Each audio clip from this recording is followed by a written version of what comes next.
In 2020, The Dark Knight was selected for preservation in the U.S. National Film Registry by the Library of Congress, becoming only the second superhero film after 1978's Superman to earn this honor. Currently the number 3 rated movie on IMDb, The Dark Knight is argued by many to be the best Batman iteration of all time on the big screen. And while it's true that we had a once-in-a-lifetime performance from the late Heath Ledger, the success of this movie really starts with the story.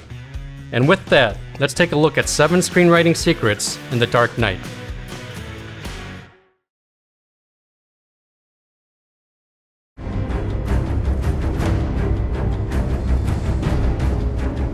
In The Dark Knight, they delayed the introduction of the 2 primary characters, the Joker and Batman. The story builds up their aura before we even see them in full. Look at all the anticipation that's built up with characters talking about the Joker before we're fully introduced to his character. A mob bank. I guess the Joker's as crazy as they say. So why do they call him a Joker? I heard he wears makeup. Makeup? If this Joker guy was so smart, he'd have had us bring a bigger car. After all this build-up, look at how much more powerful the Joker's character introduction becomes. Stranger. Now let's look at the delayed character introduction for Batman. Here's all the build-up. We're hearing that he's doing some good. The criminals are running scared, but I say no. Nah, man. You got more chance of winning the Powerball than running into him. Mayor says you're closing in on the Batman. The investigation is ongoing. So he hasn't shown up? It often does. Or you can buy from someone else, assuming Batman left anyone to buy from.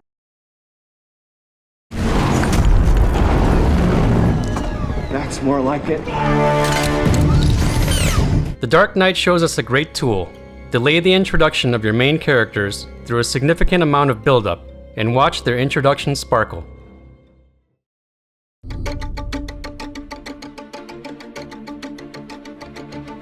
One of the most powerful aspects of The Dark Knight as a story is that characters are constantly faced with a dilemma. There's never an easy choice. This causes the audience to get sucked into the story because it makes us think, what would I do? For example, look at how Batman is faced with an impossible choice throughout the entire film.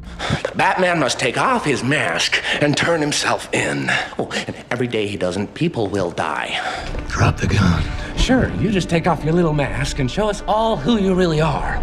You want this guy, you got one way. Just take off that mask. This even cascades down into his relationship with Rachel Dawes. Bruce, if you turn yourself in, they're not gonna let us be together. Even secondary characters are faced with dilemmas. You can't protect me. You refuse to cooperate, you're not coming back here. You go to county. How long you calculate you last in there? And finally, notice how well crafted the Joker is as a villain, because he constantly creates dilemmas for the protagonist and other characters. If Coleman Reese isn't dead in 60 minutes, then I blow up a hospital. Killing is making a choice. Your friend, the district attorney, or his blushing bride to be. If, however, one of you presses the button, I'll let that vote live. So the lesson here, true dilemma is an impossible choice between 2 difficult outcomes. Put simply, if the choice is too easy, the audience simply won't care.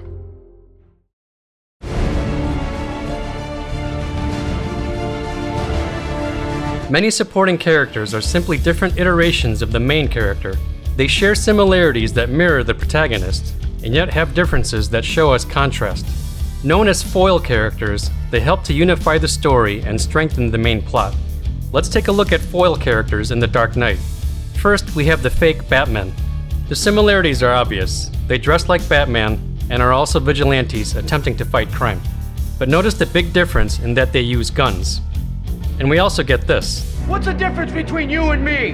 I'm not wearing hockey pads.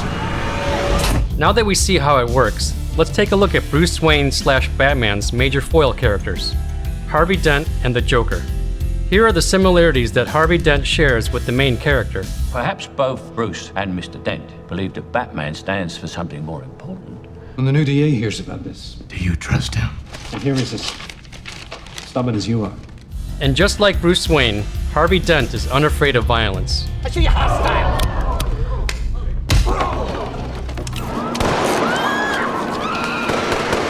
Now let's take a look at the differences in Harvey Dent and how that shows contrast with the main character. In this first example, we know that Batman is the Dark Knight, wearing all black and operating in the shadows. So notice how they set up Harvey Dent as a contrast. You don't have to sell me, Dent. We all know you're Gotham's White Knight. This is the face of Gotham's bright future. To Harvey Dent. Your stand against organized crime is the first legitimate ray of light in Gotham in decades. We also see the main character's perception of who the real hero is. Harvey is that hero, and he did it without wearing a mask. Because I'm not a hero. Not like Dent. And finally, unlike Bruce Wayne, who's comfortable in a wealthy society, Harvey Dent shows us that he's not. So let's put a couple tables together. I'm not sure that they'll let us. Oh, they should. I own the place. Harvey Dent, scourge of the underworld, scared stiff by the trust fund brigade. Compared to this, the mob doesn't scare me. And finally, we have the most important foil character of them all, the villain. Remember what we've heard many times from Alfred Hitchcock: the stronger the villain, the stronger their picture. Let's look at the similarities the Joker shares with Batman. Both hide their true identities. What's he hiding under that makeup? You just take off your little mask and show us all who you really are. Both wear expensive suits. And by the way, the suit, it wasn't cheap. You ought to know, you bought it. Hardened Kevlar plates over titanium-dipped tri-weave fibers. Neither character fits in normal society. To them, you're just a freak. Like me. It's obvious that the Joker uses extreme violence to get what he wants. However, Batman also resorts to violence. Where's Dent?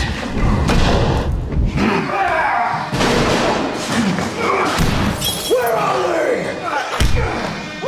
We also see that the Joker uses the citizens of Gotham for his own gain. If Coleman Reese isn't dead in 60 minutes, then I blow up a hospital. In this case, so does Batman. With half the city feeding you sonar, you can image all of Gotham. This is wrong. And ultimately, their characters need each other to be fully realized. Then why do you want to kill me? I don't want to kill you. What would I do without you? You just couldn't let me go, could you? You won't kill me. I think you and I are destined to do this forever. Now let's look at the differences between the two characters. The biggest difference is that Batman never kills. In this height, Fall wouldn't kill me. I'm counting on it. As for the Joker, what happened to the rest of the guys? Batman uses rules and logic to achieve his mission. The Joker does not. You got rules. The Joker, he's got no rules. Some men aren't looking for anything logical. Some men just want to watch the world burn. So when it comes to unifying your story with strong characters, be sure to use the proper foils to show us the contrast with your hero.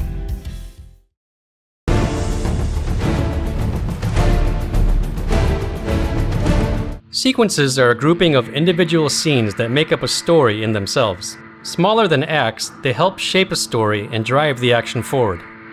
In order for a sequence to begin, however, we need a catalyst that creates that momentum. Let's take a look at how certain scenes create the impetus for a new sequence in The Dark Knight. In this sequence, Batman and the police hit the mob banks. Have a nice trip. See you next fall. 712 counts of extortion, 849 counts of racketeering. Notice how the sequence was born. Found the bulk of the dirty cash. Time to move in. I'd have to hit all banks simultaneously. In this sequence, we see Batman in Hong Kong.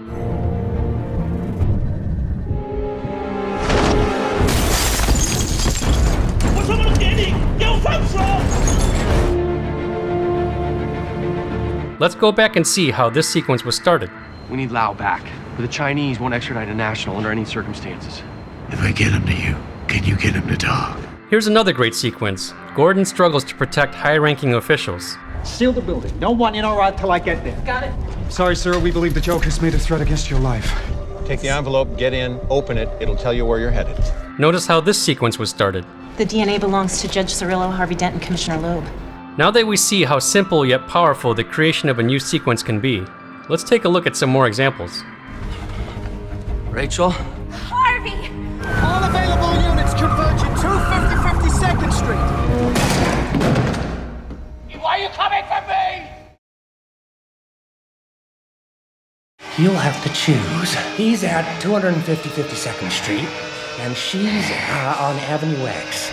Tell them to head to their nearest hospital and start evac and search. I'm checking Gordon's men and their families. Looking for Hospital admissions.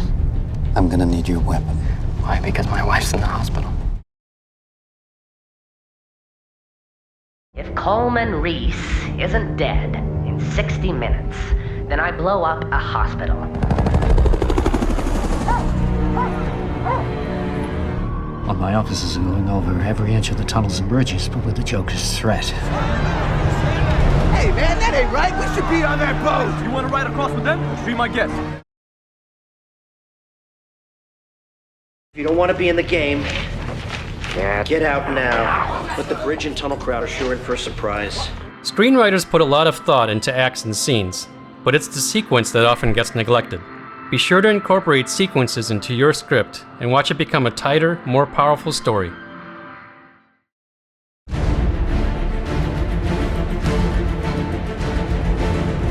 If you want audiences to invest themselves emotionally in your story, be sure to have the highest stakes possible for your characters. If the consequence of characters not achieving their goals is insubstantial, the audience simply won't care that much. In The Dark Knight, they raised the stakes to the max. And those stakes are represented by something or someone. Let's take a look at the stakes for several characters. First, let's look at Harvey Dent. What's at stake for him? It makes you think about things you couldn't stand losing, about who you want to spend the rest of your life with. It's Rachel Dawes. The Joker's named you next. You don't tell anybody where you're going and I'll find you there. Just in case. I want to tell you something, okay? Don't think like that, Rachel. They're coming for you. What are the highest stakes for Jim Gordon? Back from the dead. Couldn't risk my family's safety. I'm sorry, I couldn't risk yourself. Have you ever had to talk to the person you love most? Tell them it's gonna be all right? You're not going to hurt my family. For Bruce Wayne and Batman, the stakes are the soul of Gotham City. Order in Gotham. Batman must take off his mask and turn himself in. You spat in the faces of Gotham's criminals. No, Gotham needs its true hero. That's what I can be. No, you can't. You're not. I'm whatever Gotham needs me to be. Now let's take a look at the bad guys. It's obvious what the stakes are for them. We're going after the mob's life savings. Things will get ugly. If the police were to gain leverage over one of you, everyone's money would be at stake. Give us the money and we'll talk about making a deal. Money is the only reason I'm still alive. As long as they don't get to Lao, we've cut off their funds. Notice how there are even stakes for minor characters. I thought you had to go look after your mother, Detective. Checked you back into the hospital. It's Berg, isn't it? Commissioner. You okay, son? Why? Because my wife's in the hospital. So when it comes to your story, ask yourself this question. What will happen to my characters if they fail in their objectives? In other words, are their stakes high enough?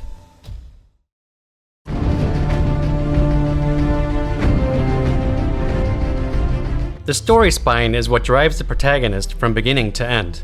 It's what keeps the story unified and moving forward, and helps prevent your script from getting off course. In The Dark Knight, we see that the story spine lies in Bruce Wayne's desire to hang up the cape.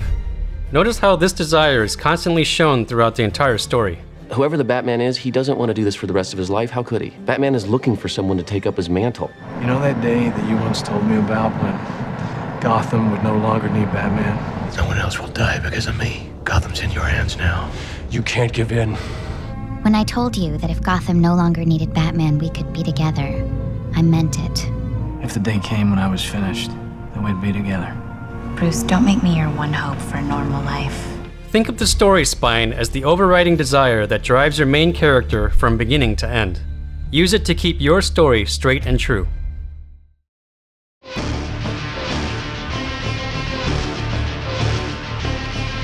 Theme is often the most difficult concept for us writers to grasp.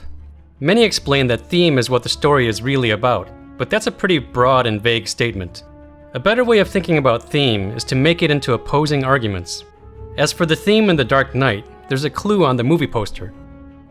So if we're going to think about this theme as two opposing arguments, it would be rules versus chaos.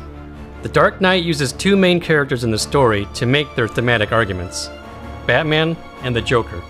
Notice how we're introduced to this thematic battle in the opening scene. Criminals in this town used to believe in things. Honor, respect.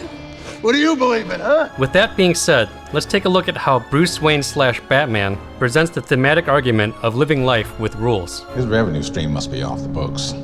Okay, cancel the deal. You already knew. Just needed a closer look at their books. I knew the mob wouldn't go down without a fight, but this is different. They've crossed the line. Criminals aren't complicated, Alfred. We just need to figure out what he's after. You got rules. The Joker, he's got no rules. Where's Dent? You have all these rules, and you think they'll save you.